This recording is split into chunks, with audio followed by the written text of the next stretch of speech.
哇！我哋睇下呢個環境啊，呢個小區門口喺呢個位置十字門。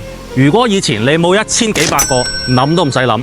但係而家400個 ，total 400個，你就可以擁有一套啦。睇下咩料先。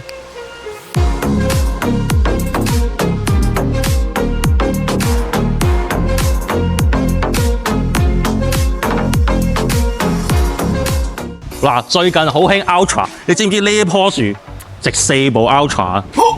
哇！你睇下呢條網紅梯，如果你屋企擁有嘅話，屋企至少有2條女以上啦。Hello， 作為珠海天花板，呢啲健身房絕對係標配嚟嘅。嚟下睇下呢邊，仲有咁大嘅瑜伽室添。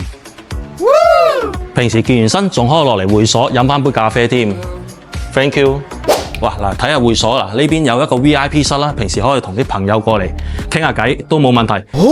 哇！你睇下呢個位，仲有個私人宴會廳啊，平時可以同啲生意朋友過嚟傾下生意或者私人聚會，有晒面子啦。水為財，睇下呢度個花園，哇，景係咪好靚呢？咁嚟呢度仲有一個隱藏嘅恆溫泳池，一年四季幾時游都 OK 冇問題嘅。哇！你睇下呢個泳池，我相信冇乜女仔唔中意咯。哇！上到嚟獨梯獨戶啊！我哋先睇你呢個143平方嘅5房單位，一入到嚟子母門，左邊有一個鞋同包包嘅獨立房間啊！咁嚟返呢邊啦，一個主人房啊，右手邊乾濕分離嘅套間，另外可以睇睇呢度可以擺到1.5米嘅床啊！哇！全屋智能啊！咁我哋睇睇右手邊一個 U 型嘅廚房，哇！平時中餐西餐完全冇問題，有埋2杯喺度 ，nice！ 我哋過嚟睇睇呢個餐廳，哇！係咪好有 feel 呢？直接望住呢個泳池，飲翻杯清酒，絕對正啊！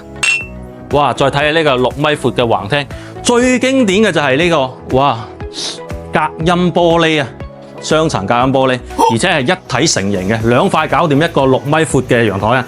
而且呢個陽台超過10個方，平時喺呢度啊 hea 下睇下書，一流啊！嚟到休息區，慣例右手邊乾濕分離嘅洗手間，跟住呢邊仲有一個榻榻米嘅房，平時可以瞓人，亦都可以攞嚟睇書噶。咁啊呢邊仲有間 BB 房啊，直望去園林景啊！關鍵嚟到呢度啦，主人房，睇下呢個主人房。做咗一面嘅衣櫃，平時可以擺晒你全屋企嘅衣服都冇問題噶。呢度仲有張化妝台，重點嚟呢度一個140幾平方嘅5房，仲可以有浴缸、智能馬桶啊，仲有落地玻璃睇晒外邊添，正唔正？如果對呢個單位有興趣嘅朋友，記得私信我啦，關注我，下集更精彩。